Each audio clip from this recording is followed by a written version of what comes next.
Marshall, what is going on with your Brooklyn Nets? They lost to the Mavs last night. That is now, let me count them up, 1, 2, 3. No, that's 4 straight losses for them. Dude, you can't blame Kyrie. Kyrie gave you 45 last night, but that wasn't enough. So where does Kyrie think the Nets go from here? Take a listen. It's about time we got tested, you know, in terms of just having to think the game on a different level, knowing that teams are shaping up for the playoffs. And we've done our best to make sure that we're ready to play, but now we got to think the game going against some of these good teams, especially on the road. I mean, it's inevitable in terms of going into other people's home floors. They know the rims well. They know the courts well. I mean, everybody feels comfortable in their home. So we just got to be aware of that. And I think these last few games have proven that. Well, one bright spot for Brooklyn, James Harden saying, quote, he's very confident he'll be back before the postseason. He spoke before the game. Here's James Harden.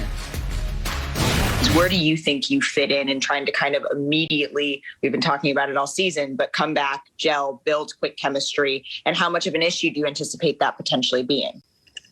Not an issue at all. I think one of the things that a lot of teams don't have is talent, you know, so we don't have to worry about that aspect. You know, we can control the rebounding and the screening. Like, we can watch film and get better at that. But skill-wise, we're elite. So I'm not worried at all. Talent is the thing that the other teams don't have. Hey, we talked for so long about this big three. How many games have they played together? 7. That is it all season. Former NBA champ Antoine Walker joining the conversation. Twan, how should Nets fans feel this morning? Disappointed by a 4th straight loss, or encouraged by Harden nearing a return? They should be excited that Harden is nearing a return. The 4 straight losses could come into play if they're worried about seeding. Right now, they got a chance they can fall to the 3rd seed, which could be very dangerous when you talk about playing maybe a Boston and Miami in a 7-game series in the first round. Teams that have scoring ability, they can score with you, they can play small ball with you. So matchups become a problem. But James Harden coming back is what they needed. I've said this from the beginning. They're not going to be as good as they can get on the floor together. They're leaving Steve Nash with not a lot of options as far as working on the rotations, getting the right lineups on the floor. And I understand what James Harden is saying when he says elite, but you have elite scorers. They have 3 guys that can get you 45 like we saw last night, Kyrie Irving, but is that going to be enough? That's a great thing to have, but also if you don't have any type of chemistry or anything going defensively as well as offensively, it becomes a problem come playoff time. I'm a firm believer. I'm a little old school. From my experience, you can't just turn it on come playoff time. You got to have some continuity. You got to be feeling good about your body, mentally, physically. Everything has to be in sync when you get into the playoffs. They are good enough to win a game or 2 because they got individual guys who can have monster games. But you're talking about winning the NBA title.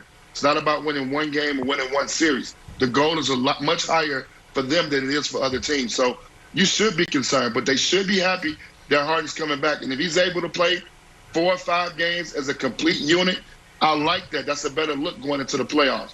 But they should be concerned because the chemistry part is not going to be there. Twan, this weekend, swept by the Bucks. No energy, no hurrahs when you hit a big shot, no effort getting through picks and defense. We had this discussion Monday, Twan, and I said I was frustrated. Now it's Friday, 5 days later. I am furious. I mean, how do you hold Luka to 24 points? Luka is frustrated. He's still whining. He's still complaining. Nick, you didn't do a good job of talking to your son and telling him, man, get your emotions in order. You're one tech away from being suspended. We're in his head. You got Kyrie Irving goes for 45 points. KD couldn't close it out. 7 for 21, 33%. This is KD. Yesterday we had this discussion about KD. He's unguardable, is what we said, is what I said. Down the stretch, 1 for 10.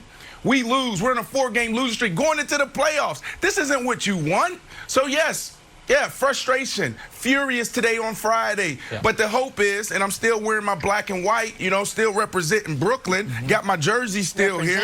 Need to do a little sage in this room a little bit.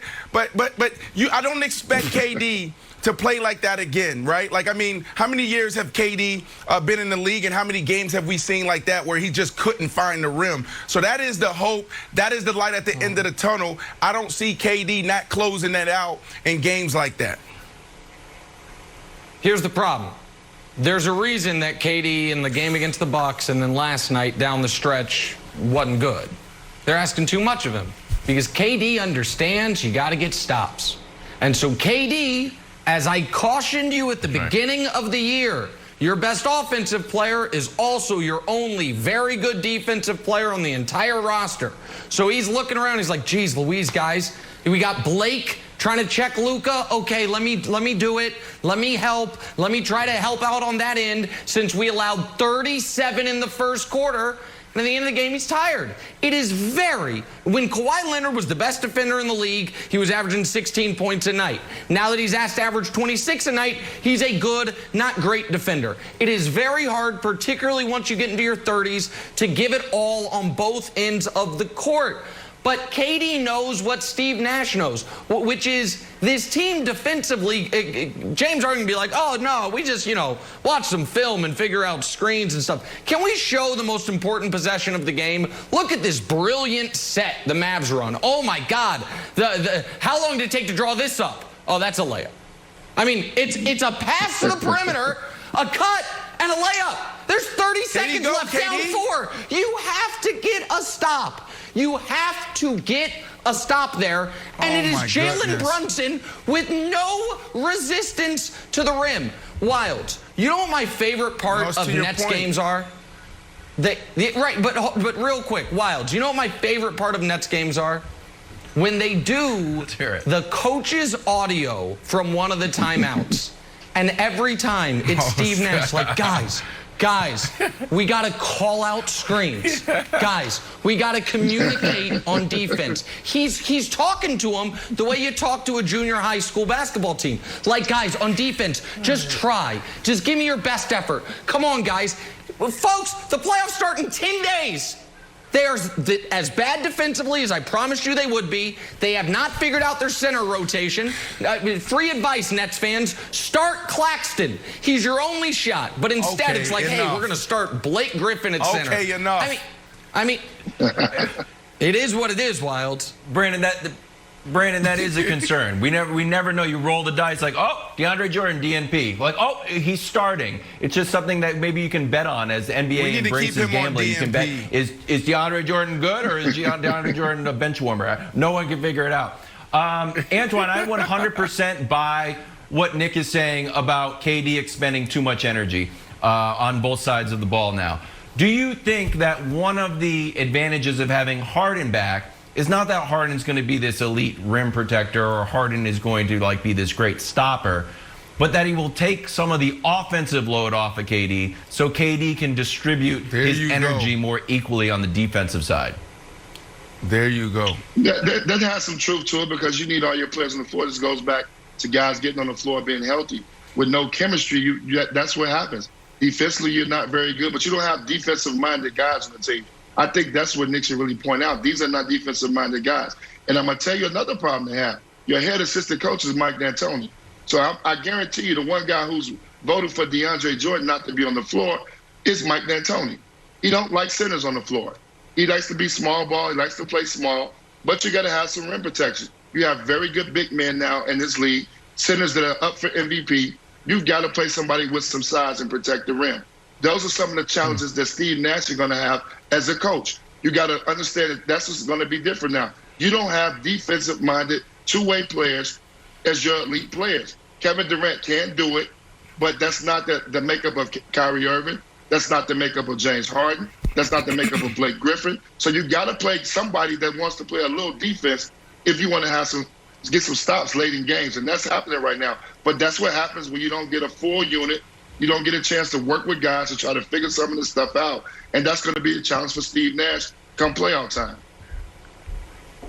Yeah, but Twan, look, DeAndre Jordan, I don't know what's going on, but what I saw this weekend against the Bucks, we need to see DeAndre Jordan and DNP the rest of the way. Like, DeAndre is a nice guy, had a phenomenal career, but right now it's a huge liability on the court. And Nick, I gave you an opportunity to put the gloves back on. All right, here's the deal. Not. And if you're right about Kevin Durant, then that means what Wild said is right. When James Harden comes back, he's going to take that